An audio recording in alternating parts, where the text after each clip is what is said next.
Oh, where are they? You have them. Ngabantu bange katubakola.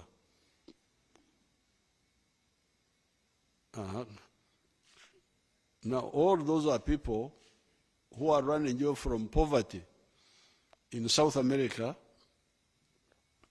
You show the lining. When they are lining up, there you can see it. Now you look. All those people, put the other one, leave it there. All those people are lining up to enter the United States, which is supposed to be heaven on earth, running away from Latin America. And yet Latin America is much richer than the United States in terms of natural resources. If you look at the rivers, the forests, the minerals, Latin America is much richer than the United States. But they are badly organized, they are fragmented economically. You don't have a market. When you produce, Guatemala, 5 million people, Honduras, I don't know what, you don't have where you can sell your products. In the United States, you have got a huge area, 3 million square miles of land, 320 million people, I think now. So if you are there, you sell your products, all those buy from you. If I was in the United States, I would be a billionaire by now. I would be selling my milk to 320 million people. But here, you Ugandans, sometimes you buy my milk, sometimes you don't buy. Then I must beg Kenya. Once the milk gets to the border with Kenya, they stop it. This is another country. It goes to Rwanda, they stop it. Congo.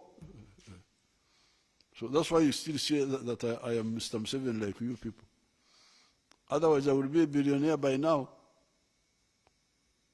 If I had a big market where my products go automatically without stop, start.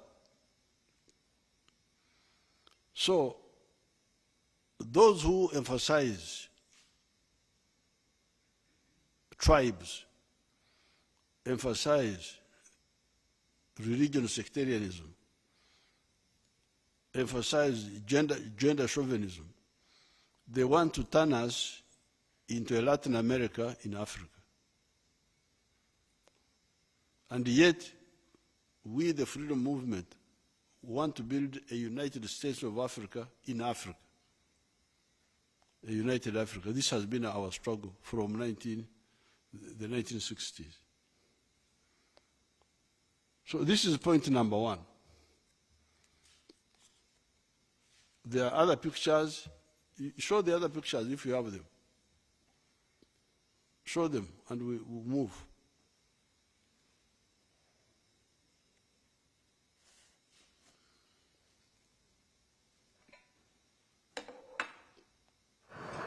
Thousands of migrants and refugees have crossed into the United States in recent days, with many more arriving by the day. We are fleeing our country. We are fleeing gangs who have killed our family and hurt us a lot. We need their U.S. support to enter this country because we cannot return to our country. On Saturday, the U.S. Homeland Security Secretary Alejandro Mayorkas was joined by Honduran President Xiomara Castro for a visit to McAllen, Texas. I believe that in our history, we have never seen an exodus of entire families from our country, seeking opportunities due to the levels of violence.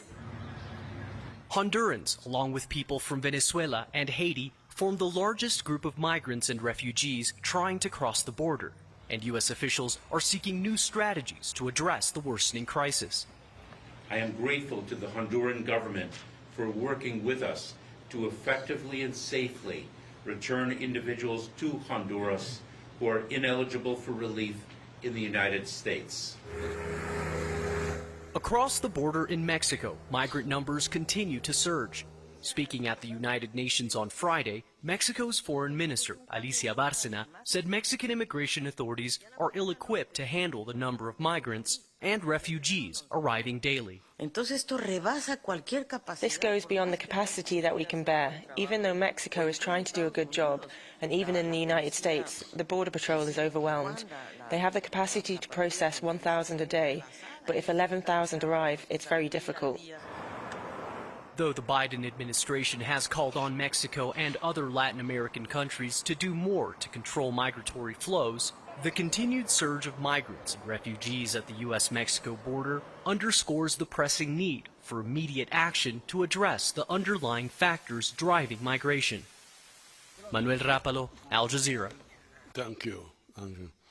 Now you can see Latin America is very rich in terms of natural resources, much richer than the United States. But they are organized badly. They are fragmented. Brazil is alone, Ecuador alone, Argentina.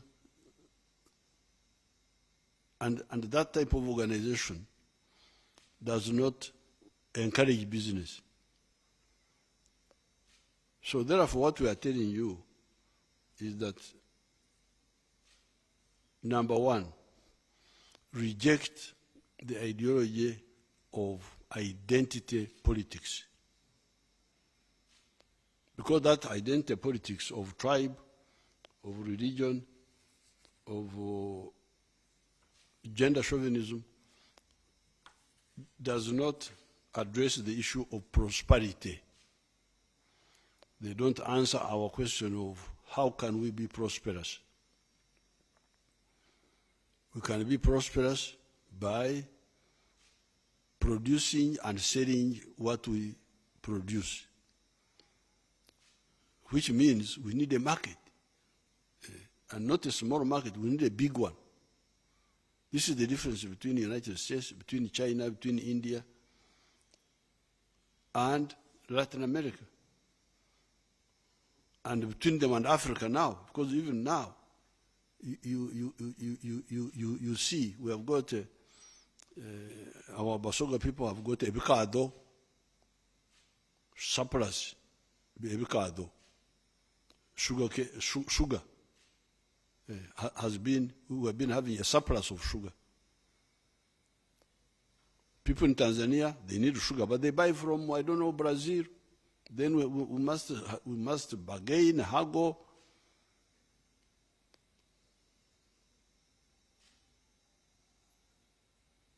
Duma, maize, a lot of maize. Problem with maize, milk, cement, so many products which can't easily enter the African market because of the sengenges, the colonial sengenges, which we have not removed. Sengenge means barbed wire. They put on the border. So we are saying, please stop tribal, religious talk. Talk about Uganda, talk about Africa. Why? Because you need those for your prosperity. Emphasizing the 4 principles of the NRM, therefore, of patriotism, Pan-Africanism, socio-economic transformation and democracy, creates adequate space for guaranteeing the prosperity of the wealth creators. And who are the wealth creators? The farmers like me. I am a wealth creator, I'm not a wealth consumer. The artisans, the manufacturers, and the service providers. all those by giving them a big enough market, and also by expunging sectarianism, which act helps us in building strong national institutions, such as the army, that guarantees our security. The ideology of patriotism and Pan-Africanism also promotes harmony among the people. That is why we no longer have a refugee problem, while by 1986, Uganda was among the 4 top countries in the world in refugees generation, in producing refugees. 500,000 Ugandans, mainly peasants, and a large group of exiles, mainly the elite. The former were in Congo and South Sudan, and the latter, the Banasomako, the elite, were in the USA, UK, Sweden, Kenya, South Africa, etc. There were so many Ugandan doctors that had fled and working abroad. All the refugees came back, and the Ugandans who are still outside are there voluntarily. The ideology of emphasizing interests rather than opportunistically manipulating identity has therefore created more opportunity for prosperity, created stability, and created capable institutions of state. It is one of the necessary ingredients for success. So when you are dealing with the other issue of balekanga bibasande kukola, they left and done what they ought to have done, and they did what they ought not to have done. We are now telling you that this is the first thing you should do. If you forget patriotism, you forget Pan-Africanism, and you go into sectarianism, you are lost. Balekanga bibasande kukola, nibokola bibatasande kukola, namazima tugali mu bo. The second ingredient for success is the philosophy and strategy of emancipating the private sector and encouraging it to be the best creator of wealth in the economy. In the book of John, chapter 10, verse 11 to 13, Jesus talked of the hired hand, omukozi ow'empeera. I don't know how they say it in Uganda.